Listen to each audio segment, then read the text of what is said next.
Inside a huge open grave, a guy wakes up, unable to remember his name and surrounded by piles of bodies. All he finds in his pockets are some keys and a lighter, but none of this is of any use at the moment and he needs to find a way out of there. Suddenly, an unknown young woman throws him a rope and, before he climbs up, he finds a revolver among the bodies and grabs it.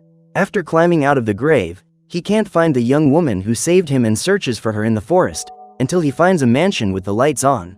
When he breaks in, he finds a group of people, one of whom, called Lucas, is pointing a shotgun in his direction. He asks who it is, but the guy doesn't remember and doesn't know how he ended up in that grave. Lucas doesn't believe it and the two of them point their guns at each other, until Nathan, another member of the group, falls to the ground and starts to feel sick. His colleague, Sharon, quickly gives him a glass of water and manages to stabilize him. Afterwards, she explains that none of them remember who they are and only know their names, because of the identities they found in a bag. Lucas is of German origin and is leading the group. Michael, Sharon and Nathan are American. And finally, there's the young woman who helped the guy out of the grave. However, as well as not knowing the girl's name, she can't speak and doesn't understand their language. Finally, as the guy doesn't know his identity either, the group call him John Doe. After the introductions, tempers flare, but Lucas says he doesn't trust the newcomer because he's the only one who came from the grave. John doesn't care and decides to investigate the whole house, looking for answers about his identity and what's going on. Meanwhile, Lucas goes to change in the bedroom and the young woman sees that his arm has a stain on it, as if something had been applied to his body. She also has the same mark and Lucas asks her what happened, but before she can answer, John calls her into the kitchen. He shows her a calendar stuck to the fridge, with the 18th day of the month marked in pen. John asks what it means and the young woman tries to explain, but again she is interrupted when Michael calls everyone into the living room. When they get there, they find several guns in a cupboard, as if someone had left them in the house on purpose. Michael picks up one of the pistols and, to everyone's surprise, he manages to put the ammunition in it and cock it easily. Michael can't explain how he did it, but the group theorizes that he might be a trained policeman or military officer. Now that they're armed, John suggests that they leave the mansion and look for clues in the surrounding area, but Lucas is against the idea and says it's better to leave during the day. Everyone supports the plan and Sharon takes the newcomer to the bathroom so that he can clean himself up. She also gives him medicine to treat the wound on his arm, which appears to be a bite wound, and gives him some new clothes. John thanks her for the gesture and finishes getting ready, when Michael shouts to tell everyone that the girl has run away. Left with no choice, Lucas calls John and Sharon to go after the girl, as she is the key to finding out what's going on. The three then head into the forest, where John begins to have visions of the past, in which he is pulling the body of a young woman with a scorpion tattoo. Even so, he just ignores the visions and keeps searching, until he finds some bodies, tied to trees with ropes and wires. Back at the mansion, Nathan goes to the library and, while leafing through one of the books, he manages to read a passage in Latin. Not only that, he also discovers that he is fluent in French and realizes that the entire library is focused on books about medicine and biology. Michael suspects that Nathan may be the owner of the mansion, as he seems to know all the books kept in the library. The two of them continue to investigate the place, while Lucas, Sharon and John find an old cabin in the middle of the forest. Inside, they see the young woman feeding an old woman, who is tied up with ropes. On seeing John, the old woman advances towards him, but he knocks her down with a blow and then realizes that there is a camera inside the hut. This only makes the situation even more suspicious, as it seems that everyone is being watched inside the property. Sharon brushes this aside and suggests taking the woman from the cabin with them, but John refuses, as he believes there is a reason why she is tied up inside. The group then leave her at the scene and return home, with John continuing his investigation inside. Suddenly, he finds a locked iron door and tries to open it with the keys in his pocket, but can't. Shortly afterwards, Nathan appears, telling him what he discovered in the library and having the feeling that he knows John and Sharon from somewhere. The guy, however, doesn't remember him and tries to open the door again, but Nathan suggests he did tomorrow, as everyone has already gone to bed. The next day, the group decides to set off in search of vehicles to get out of there, with Lucas ordering Michael to stay and protect the house. The guy gets angry because he believes he's the best shot on the team and, to prove it, he throws a cup in the air and manages to hit it with a shot. However, this only makes Lucas even angrier and he stands by his decision for Michael to stay. After the discussion, the group leader, together with Sharon, John and Nathan go into the forest, where they find more bodies tied up and fences around the property. In the meantime, Michael is with the young woman and, although he doesn't understand her words, he says that he should have gone along to help. In the middle of the conversation, Michael hears screams coming from another part of the forest and runs to investigate, leaving the young woman alone in the mansion. Back with the group, Nathan starts throwing stones around the woods to see if they attract any animals or people. One of the stones ends up hitting something metallic and, when they go to investigate, they find 2 vehicles hidden under branches and tarpaulins. They hurry to get the vehicles back to base, without suspecting that Michael is no longer there. He continues to follow the screams in the forest and ends up finding a seriously wounded man trapped in the fence wire. He's all bruised up and begging for help, so Michael does his best to get him off the fence. Unfortunately, the guy was just pretending and, in a surprise attack, he uses the wire to trap Michael and then finishes him off by driving a stake through his neck. Unaware of this, the group tries to start the vehicles, but they are running low on fuel. Lucas also finds a photo in the trunk of the car of the whole group together, except for John. This only makes him more suspicious of the guy, and he warns him that there's no way he can take the cars, as there's not enough fuel for one trip. Lucas then sends the rest of the group back to the mansion, but on the way, he meets the girl, who is looking for Michael. The group then sets off in search of him and finds him almost lifeless in front of the guy trapped in the fence. However, it's too late and, without hesitation, John pulls out his revolver and shoots the guy caught in the wire in the head. As he does so, more memories return to his mind, where he loads and eliminates more people, who seem to act as if they were zombies. John soon pulls himself together and tells the group to go back to the mansion, because there's something wrong here and they need to get out of there as soon as possible. In addition, he remembers the date marked on the calendar, which is the next day, and fears that something bad is going to happen. The group continues to argue, but the girl stands next to Michael's body crying, as if she had known him since before this incident. Finally, Lucas and Nathan decide to help her bury Michael, while John and Sharon take one of the cars and try to start it.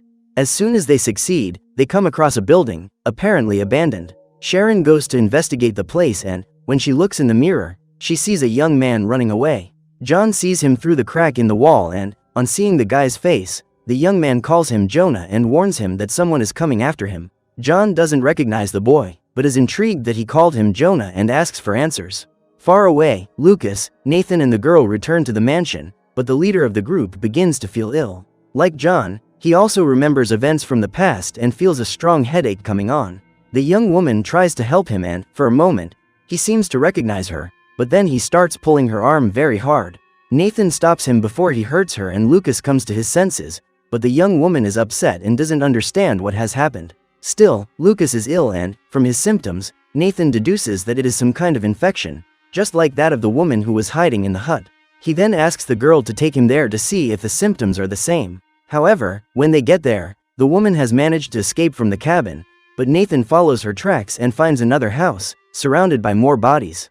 While exploring the place, Nathan finds glasses lying on the ground and, when he puts them on his face, it awakens the memories in his mind. As for the young woman, she returns home and meets Lucas, who says he knows who she is and goes after her. The young woman runs towards the iron door in the hallway and, with her key, enters the attic and hides inside. Lucas tries to force his way in, but can't, so he leaves the house and looks for another way. Outside the mansion, Lucas finds the door to the basement and, entering, he sees an experiment room full of brains in one of the reservoirs. At the same time, Nathan enters the house and finds the woman from the hut hugging the body of a girl. He soon deduces that it is her daughter and the woman sets out to attack him, but Nathan manages to dodge and locks the door. However, outside, more infected people surround the place and run towards him like zombies. Meanwhile, at the mansion, Lucas finds a camera in the basement with a video recording showing John experimenting on guinea pigs. Lucas and the young woman were also victims of the experiments, which had side effects such as memory loss and severe headaches. In the meantime, John tries to break down the door to talk to the boy, but the young man threatens him, saying that he will release his guard dog.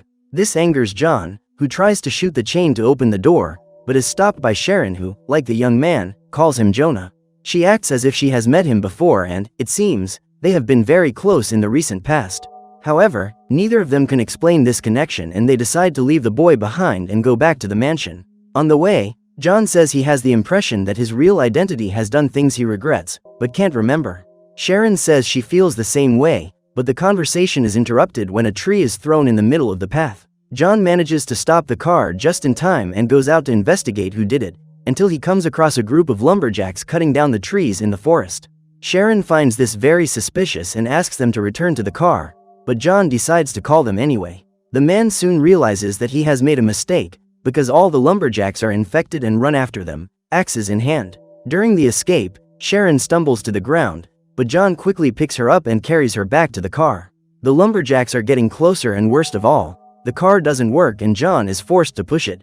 Sharon tries to start it, but the infected are getting closer and closer, and soon John will be the next victim. However, the lumberjacks stop running and, looking back, John sees two more infected, stuck upside down in the trees.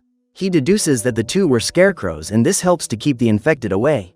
Although they don't know who did it, the pair put it aside and rush back to the mansion. However, when they get there, John meets Lucas, who points a shotgun at him and says he saw everything on the camera recording. John tries to justify himself, saying he doesn't remember any of this, but Lucas hands Sharon the camera to watch the recording. In addition, he shows the mark on his arm, proving that something was placed on his body by John, and, when Sharon looks under her shirt, she also finds the same mark. Once again, John insists that he doesn't remember anything, but Lucas doesn't want to hear any explanations and knocks him unconscious with a gun butt. Minutes later, John wakes up being dragged by Lucas, who takes him to the open grave and forces him to jump in. Among the bodies of the victims, John finds the body of the same young woman with a scorpion tattoo. He remembers fighting her, and his visions also show him interacting with the other members of the group. While trying to understand his memories in the mansion, Lucas tells Sharon and the young woman to follow him out of the forest. However, he seems to be getting worse and starts acting strangely towards the two women. Sharon finds all this suspicious and tries to push Lucas away, but he knocks her down with a shove. The girl then runs for the iron door, but this time she can't lock it and the guy follows her, but she knocks him down with a kick. Nevertheless, Lucas gets up and pulls her down the stairs. The young woman tries to get rid of the guy, but can't, so Sharon grabs the shotgun and orders Lucas to let her go right now. She shoots at the guy, but he manages to dodge and runs off into the woods. Afterwards, the girl runs back to the grave, where she finds John and throws him a rope, saving his life. After climbing out of the hole, John decides to go after the young man in the abandoned building, as he is the only one who can give him answers. However, when he arrives at the hiding place, the young man isn't there, and, while investigating everything, John finds a map of the area. This reminds him of more events, where he delivers a cooler containing medicine to someone. However, his memories are scrambled and he can't make sense of them, and his concentration is interrupted when he hears shouting in the distance. When he goes to investigate, he finds two more infected, a young man banging his head against the wall and a woman lying on a stretcher.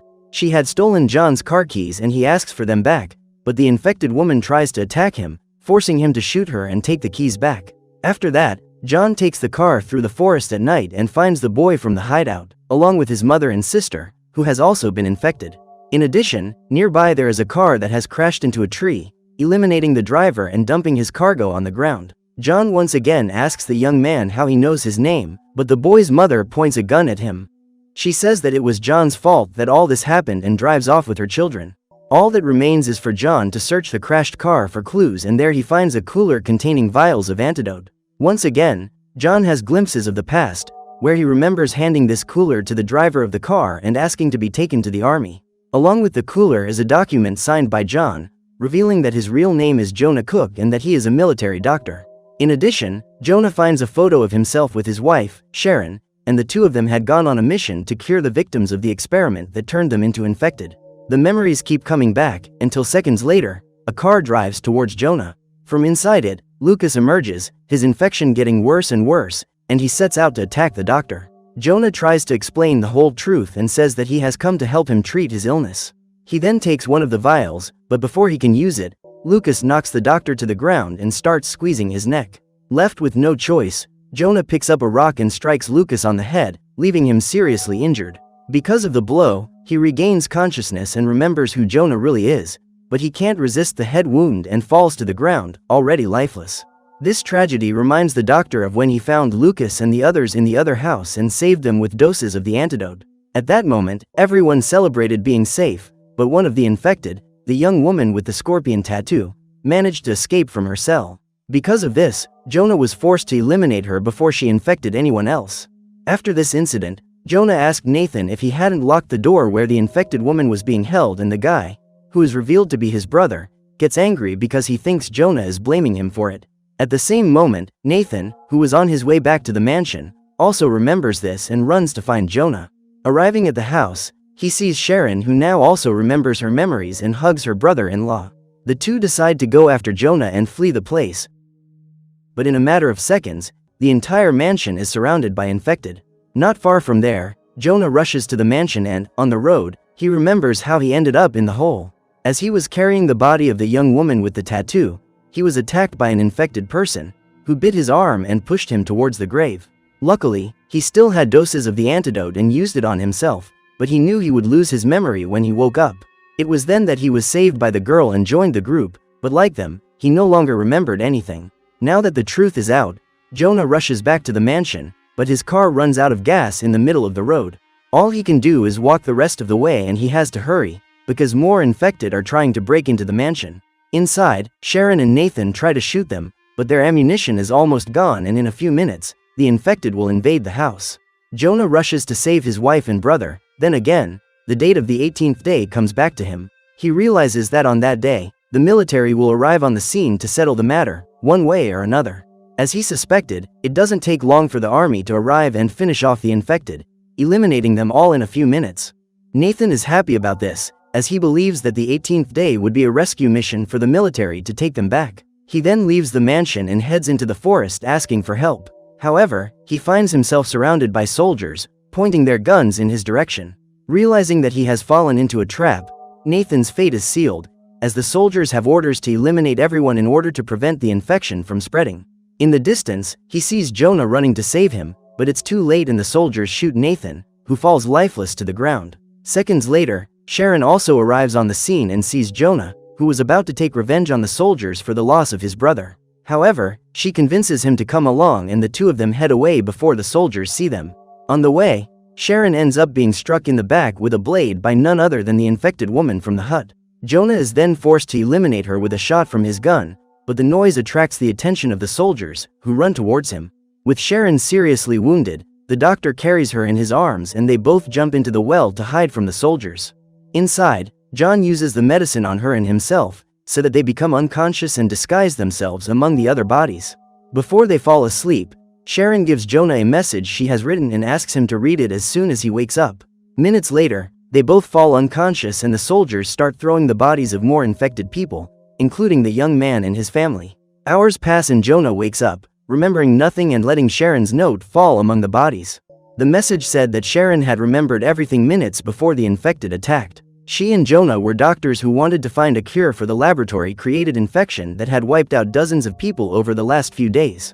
This cure was only possible thanks to the blood of the speechless girl, as she is immune to the pathogen. Sharon then says goodbye in the message, saying that she loves Jonah and, as her last wish, he must take care of the young girl and find a cure for all the victims. Jonah never managed to read his wife's message, but just as before, the girl pulls him out of the open grave, throwing a rope towards him. With the two of them safe, they look at the pile of bodies around the area, one of which is Sharon's, who didn't resist her injury. Soon, the doctor will have his memories back and will have to choose between escaping that nightmare or fulfilling his late wife's last wish. Make sure to subscribe and turn on notifications so you can watch more videos like this. Thanks for watching.